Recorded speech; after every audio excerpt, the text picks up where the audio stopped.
سعودی عرب نے یمن کو خفیہ مذاکرات میں بتایا ہے کہ اگر وہ سعودیہ کی سرحدوں کے ساتھ ایک بفر زون پر اتفاق کرتا ہے تو وہ جنگ بندی کے لیے اقوام متحدہ کی تجویز پر دستخط کرے گا۔ بھارتی طیارے نے کراچی کے جناح انٹرنیشنل ایئرپورٹ پر دوران سفر مسافر کی طبیعت خراب ہونے پر ہنگامی لینڈنگ کی۔ صدر ٹرمپ نے امریکی سائبر سیکیورٹی ایجنسی کے سربراہ کو برطرف کر لیا۔ اسرائیل نے اردن کے تاریخی شہر دمشق پر میزائلوں سے حملہ کر لیا۔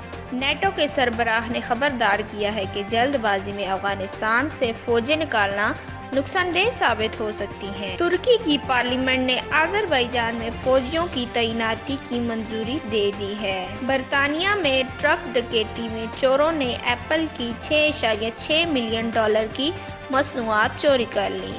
وزیر اعظم عمران خان کا کہنا ہے کہ پاکستان انتخابات میں الیکٹرانک ووٹنگ سسٹم استعمال کرنے کی کوشش کرے گا۔ PSL 5 کا فائنل کراچی کنگز نے جیت لیا۔ ایلون مسک دنیا کے تیسرے امیر ترین شخص بن گئے۔